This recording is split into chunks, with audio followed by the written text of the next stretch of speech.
It started off just like any other summer day for a teenager, waking up to the mid to late afternoon and stumbling out of bed, finding something to eat in the kitchen, and then finding something to waste my time on. I was on my PS3 on Netflix watching That 70s Show when my little sister ran into me asking if she could play with me. I said sure, and suggested that we could find something we could watch together, and she nodded with excitement. I searched around for a bit, looking for a kid-friendly show or movie that I didn't mind to watch until I got to Phineas and Ferb. My sister and I tend to watch the shows together sometimes, and I actually find it quite funny, especially given the fact that it's a show aimed for a much younger audience. I selected it, and it automatically played the first episode. My sister and I got through about 6 episodes, and then she fell asleep on me. I carried her to my room so she could nap without me disturbing her, and returned back to my room. I plopped down on my bed and grabbed my PS3 controller to select the next episode, because honestly, I was really enjoying this series. After it had ended, I went back to the screen where you could select which episode you wanted to view next, and I saw one at the very bottom of the list. It was just a pound symbol and a question mark, like so. Which was rather strange, because on the list it normally showed the number of the episode, the title, and how long the episode was. But there was nothing but a pound sign. Out of curiosity, I selected it, which was something that I will regret for the rest of my life. It started out with a catchy theme song, nothing out of the ordinary. The animation was very poor, though, almost if it were a pilot or something of the sort. But then, the episode itself faded in. Normally it would chime in with a brief upbeat guitar, but this time, there was silence. The camera panned down from pointing up at the sky to Phineas and Ferb sitting under a tree, as the episode sometimes did. Instead of the normal happy, or at least neutral expression on their face, there was a terrifyingly sinister look on Ferb's face, which creeped me out so badly I couldn't look at it for very long, and a look of absolute pain on Phineas's face. They sat in silence for a good minute and a half, and the camera slowly zoomed into Phineas. His face began to warp, and then return to normal. There were tears welling up in his eyes, and he fell over letting out heavy sobs. The audio alternated between fuzzy and normal. The sobs didn't sound cartoon-like at all. They sounded like they were legitimate, as if something truly terrible had happened. They got louder and louder and louder until it got so unbearable that I had to grab my remote and turn it down. I continued to watch, though I'll be honest, a part of me didn't want to. Although, I guess it's understandable. It was kind of like a car wreck. No matter what you do, you just can't look away from it. For a good bit of time, my eyes met those of Ferb's. I couldn't break the stare. It was as if he was looking into me. I felt uneasy, as if I were actually being watched. My stomach was clenching as if it were preparing to empty its contents. That face. It took under a minute to etch itself into my brain for good. The stare was finally broken when the camera panned out to where they were both visible. Phineas started screaming, "Why?" while he pounded the ground with his fist over and over again. Ferb remained silent while the sinister look on his face became more and more terrifying. The frame abruptly changed to a shot of Phineas hanging by a noose from the tree. As soon as the frame showed up, there was a terrible screeching sound. His eyes were still half open and bloodshot, and the rope was slightly swinging back and forth. Ferb was in exactly the same spot, unmoved. Ferb started to laugh, but the laugh had no audio, only the screeching was heard. The last shot lost color and warped as Ferb continued to laugh. The episode then abruptly ended. I had no idea what I had just watched. There were tears in my eyes because I was honestly that freaked out. I went to go get my mom to show her this episode, but when I tried to replay it, it acted as if it was going to load but redirected itself back to the home screen. I tried for 10 full minutes to get it back to play, but I didn't have any luck. My mom simply scoffed at me and told me that I was being ridiculous and wound up leaving my room. I tried to find it the very next day, but the hashtag question mark was nowhere to be found. It's been 4 weeks now, and I've been having terribly violent nightmares ever since. I've also heard voices. I've been having hallucinations. I've talked to a couple of psychologists and counselors, but they all say that it's just due to stress and it's nothing more but in my mind. I don't believe them. It had to do something with that fucking episode. I don't know why it would have even been on there, or why I've seen to be the one of the very few that probably have seen it, but it's truly messed me up. I still, to this very day, have Ferb's face on my mind. If you ever happen to stumble upon this, I beg of you, just don't do it. Don't view it. Because if you're naive enough to do so like I was, you're very likely going to regret every ounce of that decision. I promise you that.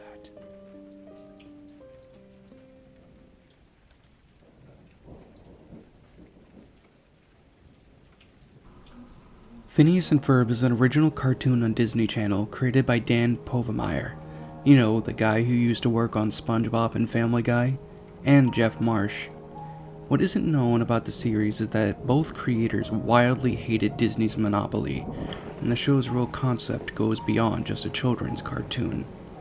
An episode about Dr. Heinz Doofenshmirtz's real concept was produced secretly by a good part of the staff who ran the risk of being fired without thinking twice. Even a few of the original voice actors joined in on it. The episode leaked where they kept it by an anonymous individual who uploaded on a little trendy cartoon forum. That day, my computer was doing an annoying noise like it were a whisk. My big brother insisted to check it up, or the CPU was literally going to burn up. Anyway, I got into that forum where the thread posted by a relatively new user posted the lost episode. I had some time to download it before having to go to my grandparents' house. We got back at about 1 a.m. My dad was drunk, my mom forced him to sleep on the sofa, and my brother was, quote, having some fun, unquote, with the hooker that he has for a girlfriend, saying that he had something important to do to avoid having to go with my grandparents. Whatever. As soon as I got home, I started the episode, and as expected, my computer kept making that noise. The episode was called The Horrible Death of Phineas, and according to the summary, this is the alternate episode to one where they're caught and sent to the Smile Away summer camp. In this episode, it's shown as a common Phineas and Ferb episode, cheerful, nice, cute, and begins with Phineas and Ferb having Isabella's troop to help them pimp up the car to make it fly and to build an airport tower. This time, a huge crowd is present to witness this masterpiece. Meanwhile, Perry the Platypus is called by Major Monogram to fight Doofenshmirtz, but it doesn't sound funny or anything. He tells Perry that he must stop him, and he doesn't explain why. Once he goes over to stop Doofenshmirtz at his headquarters, the doctor explains that he's truly fed up of being treated like that all his plans go wrong and he's planning to kill everyone using a real atomic bomb. Then Doofenshmirtz draws out a gun and opens fire against Perry, who's forced to run away because he can't fight him while he has that gun without getting injured. The gun is able to do damage as it makes holes in the lair's walls and ceilings. His escape follows with a truly completely demented and cruel red-eyed Doofenshmirtz, who had a angry expression, which was rather terrifying and scary. He had truly gone mad. He chased Perry during a short but sadistic sequence, and Perry is nearly killed. However, he manages to luckily dodge the shots. When they get to Phineas's backyard, Candace drags Linda to see Phineas and Ferb's invention as in every episode. Then Phineas walks towards his mother to show her the flying car. But in that exact same moment, Doofenshmirtz opens fires and Perry dodges the bullet, and a slow-motion sequence is shown how he accidentally shoots Phineas, and when he hits him, he falls down to the ground. He then lies on the lawn, but with a puddle of his own blood drawn in that habitual Phineas and Ferb style. The video goes back to the colors where Phineas is in the lawn and it is noticeable, a bright red puddle of blood. The crowd glares, horrified at Doofenshmirtz, and the scene cuts abruptly after showing Phineas lying over a puddle of his own blood, staring at the sky. It's there that Act 1 ends. Act 2 starts with the funeral, and now everything seems extremely depressing. The mortuary is mostly black, and the stained glass windows which enlighten the room are a depressing monochrome tone. Candace, Linda, Lawrence, and Ferb look very forlorn. The explorer troops lament as well, and the camera focuses during 2 insufferable minutes of Isabella crying inconsolably. Candace, in extreme grief, regrets about this while furiously hitting Phineas's coffin, crying that this wouldn't have happened if she didn't try to catch them. Act 2 abruptly cuts to black. Act 3 begins with a label, 2 days later, on which Phineas's house is seen from the outside, but it's cloudy and gloomy. Candace is in her room, extremely stressed, with a rigid smile and hanging a rope in the ceiling while humming the Beatles song Yellow Submarine. Jeremy happily enters into the house through the backyard, goes to the kitchen and offers condolences to Linda. He asks for Candace. Linda happily tells him that she's upstairs. But when Jeremy enters her room, he sees with horror that Candace hanged herself and died a few minutes ago. Jeremy takes down the corpse and passionately kisses it, but then Linda enters to see if everything is alright, and after seeing this screams, "Jeremy, how could you?" thinking that Jeremy had strangled her to death. After that, we cut to a scene where both Phineas's parents, Ferb, Isabella, Baljeet, Buford, Doofenshmirtz's ex-wife, Charlene, his daughter, Vanessa, Major Monogram, Carl, and Perry are in a prison electric chair room with Doofenshmirtz in it. All of them have twisted and sick, demented smiles with the purest, unhealthiest, sadistic joy. He begs for mercy, but then Major Monogram orders to proceed with the execution. Perry, smiling in a sick and morbid way, switches on the chair. Right before his death, a sequence of real photos can be seen, showing a man wearing a lab coat with a little girl playing and walking in a park. Although the actors don't look like Doofenshmirtz and Vanessa, but they clearly represent them. After that, the last thing he sees is Vanessa kissing passionately with her mother. It was so incestuously lesbic that I puked on my keyboard. Doofenshmirtz finally dies brutally, electrocuted on a slow, lethal voltage to lengthen his suffering. At the end, Ferb says something like, "Irony is cruel, but not as much as hell." The episode ends with Doofenshmirtz's lifeless body being thrown into a pile of decaying corpses, among which Jeremy's is still fresh.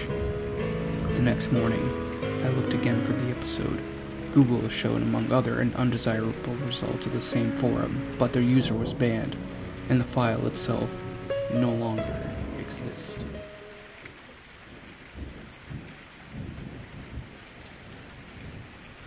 In 2004, one of the greatest cartoons ever created, The Ren and Stimpy Show, was cancelled due to the inability of the writers to cope with the show's creator, John Kricfalusi. Many former employees of Mr. Kricfalusi admitted that he was very difficult to work with and often asked for more than what the employees could put out. Soon, Kricfalusi was completely out of writers. In January 2004, he was sent a notice from Nickelodeon Studios, stating that they were going to have to cancel the program unless more episodes were produced, and soon. Kricfalusi began the animation on a final episode of the cartoon from his home. During the process, he did not answer any calls from former employees or network executives until production was complete. In February, a copy of the episode was brought to Nickelodeon Studios and was proofed by his very good friend who shall not be named. Several Nickelodeon employees stated that Mr. Kricfalusi was beaming with excitement on that day, while his good friend had a look of shame and skepticism on his face as he handed the tape over to them. The next day, the tape was aired at 1:45 p.m. Kricfalusi stated that he only wanted a few kids to see the episode, as most of them would be at school. What followed was the final Nickelodeon airing of a new Ren and Stimpy episode. The theme song began with a few oddities. There was a 10-second period of blackness and silence before the song started up. It was as lively as usual, with the colors looking more dull than before. The song ended and a show card appeared, with only Ren appearing on it. The title read, The Ren and Stimpy Show, but Stimpy was nowhere to be seen. The episode's title card then appeared, reading, My Poor Stimpy, with the drawing of Stimpy surrounded by darkness, facing away from the camera. The credits all read Me instead of the name of the writer or animator. It made sense since Chris Faluski was the only man working on the episode. The episode began outside of their trailer park home, focusing in on a mailbox. The colors were much darker than usual. Ren burst through the door and ran to the mailbox, pulling out a large package. His eyes bulged out of his head with excitement as he comedically sniffed the box all over. Then he began to shout with joy. The strange part was that there was no audio over Ren's dialogue, but there was music. He ran inside and slammed the door. He tore through the package and removed an autographed vinyl record, the autograph being too illegible to read. He placed the record in a display case over the mantel. Stimpy now came into frame, looking bruised but still as dopey and happy as usual. He said to Ren, "Gee, Ren, that's one fancy record." Ren turned around and yelled at Stimpy, again muted. His eyes were vicious looking, and his hands trembled in rage. He pushed Stimpy into the wall and punched him in the stomach, more brutally than usual. He whispered something to Stimpy's ear and then pushed him to the ground and walked to his bedroom. Stimpy peered up at the record, looking forlorn, and began to weep. The scene ended on Stimpy crying, as the screen faded to black. The next scene began with Ren sitting at the table reading a newspaper. Stimpy is playing with a baseball outside. The ball is seen crashing from the window and barely missing the record. He very carefully retrieves the ball, not wanting to upset Ren. As Stimpy climbs down from the mantel, he slips and pulls the record down with him. Ren then enters the room with a stoic face. There is no music at this point. No sound at all, actually, except for a low pitch hum. Ren looks at Stimpy, and then at the record. This is where the episode becomes too strange to ignore. Ren's eyes were completely small and sunken in his head. His lips quivered with frustration. He began to make strange choking and hacking throat noises, his first sounds in the episode. Stimpy begins to cower, looking truly fearful. This was definitely not the same comedic anger that Ren displays in other episodes.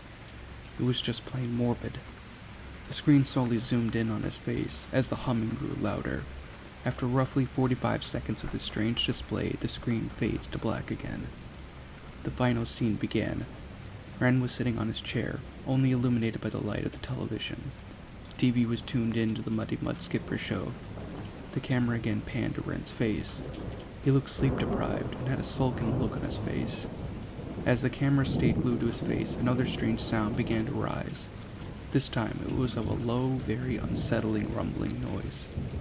After 30 seconds, Ren finally blinked and spoke his first line of the episode. He said in a low tone, "This was his favorite show." The camera panned to the right and revealed a large black lump behind Ren's chair. The camera again slowly zoomed into the big black lump. After a good full minute, color illuminated the shapeless blob. Stimpy's body was lying on its side, surrounded by shards of broken glass and smashed record pieces. His fur was mangled and dirty, while his hand was laid over his ear. He was facing away from the camera with something written on his back. The image was drawn in a realistic way that Chris Faluski tended to animate certain scenes. Ren began to weep uncontrollably in his chair. The TV shut off, leaving only the sound of Ren's sobs for several minutes before the episode ends, fading to black. The episode was pulled from the air immediately, and the show was discontinued. Chris Faluski said that My Poor Stimpy was just an animation project, and was not the episode that he intended to show. Nonetheless, he was fired from Nickelodeon. Ren and Stimpy's adult party cartoons soon aired on Spike TV.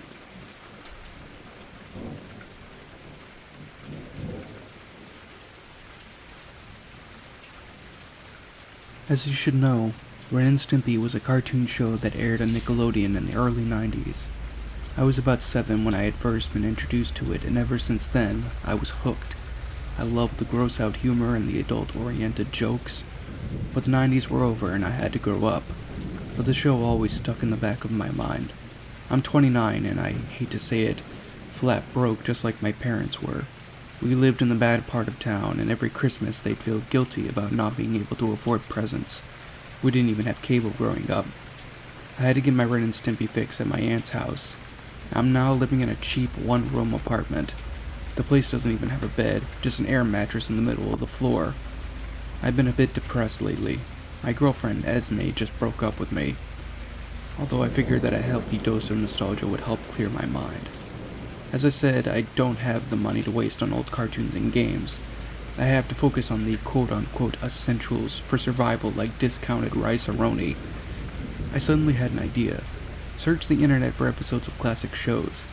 I knew not to stream episodes for free. I had a bad experience with a virus once, so my only option was to buy a DVD. I checked Amazon.com, but they denied my card. I returned to the search engine and found something that intrigued me. It was the complete Ren and Stimpy series for $7.99. I was a bit hesitant at first because of the cover. It was a stock picture of the duo, stretched and pixelated in order to fit the box size. It looked rather shady, but I bought it anyway. It came about 2 weeks later.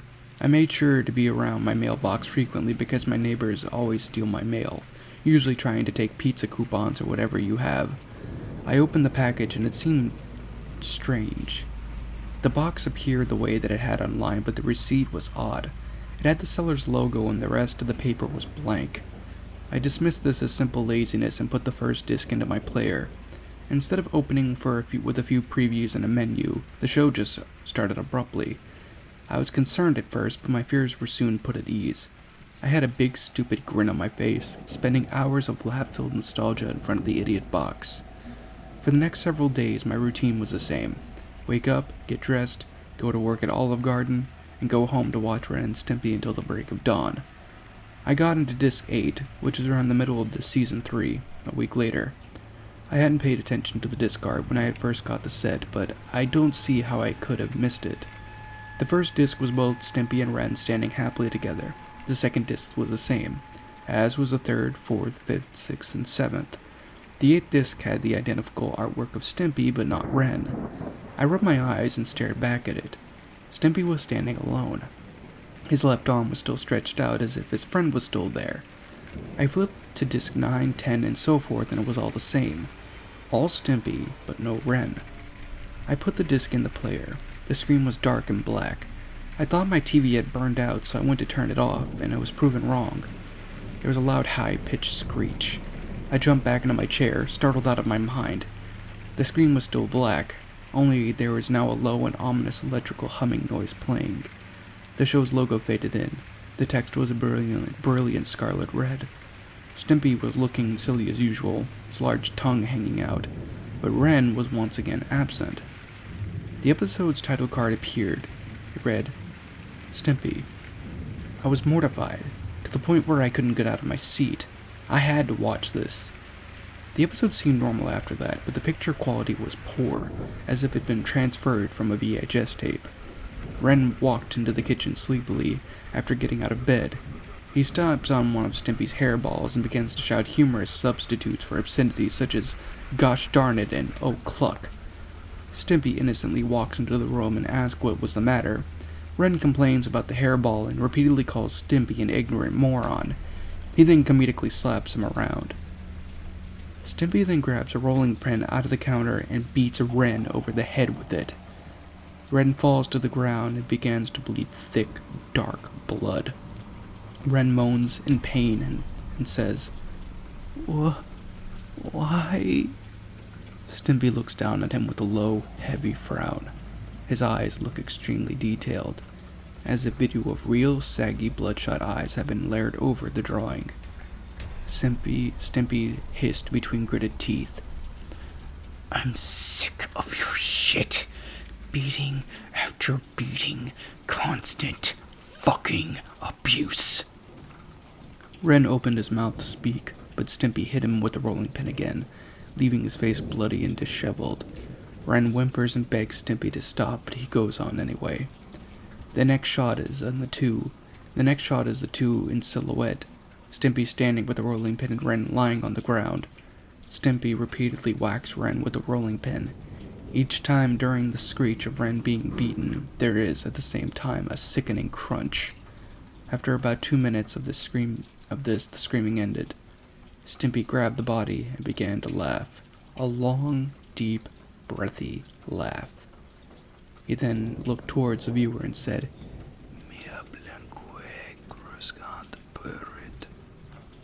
The screen faded to black. I didn't know what to do. It was so horrifying that I passed out. I woke up in the next morning in a cold sweat. Was last night a dream? Was I going crazy? These thoughts repeatedly crossed my mind. I opened my eyes and heard the theme music playing. I shivered, goosebumps began crawling up my spine. This episode appeared to be normal. There was no violence or graphic imagery or anything. The episode played as if Ren had been completely erased from the series. Even if characters were supposed to talk to him, there was just a period of silence followed by the typical comedic response. I went to get my camera in order to document the phenomena. When I returned to the TV, I was taken aback. I reached for the rewind button and the player started to smoke. Thick gray sludge oozed out of the disk drive. I was completely surprised. I put it out within minutes and went to the library to settle things out. I went on the computer to contact the seller. I suddenly remembered the receipt was blank and had no contact information. I simply sunk into my chair and pretty much gave up. I returned to my home and destroyed the rest of the DVDs and the player. I kept the TV, however. There was no way in hell I was removing that. In the months since then, I found no evidence of this episode beyond my own recollection. Thinking back on it, perhaps that's probably for the better.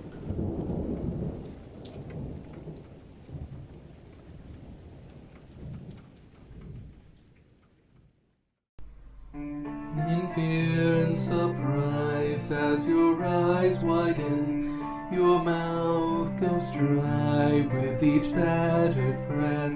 You try to scream, your mind begs to leave, glued to your computer screen. The killers they slash, the tapes burn and crash. The cartridge you bought will be your final haunt.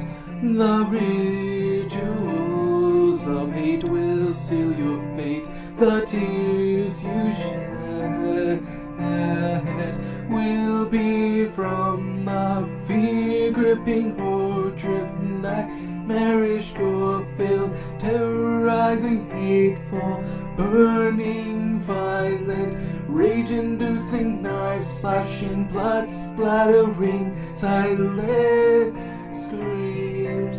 Only time will tell if you will escape this online hell. Your horror-filled obsessions will come with its own regressions. Your pathetic screams will not be heeded in any way, because your nightmares will come at any day.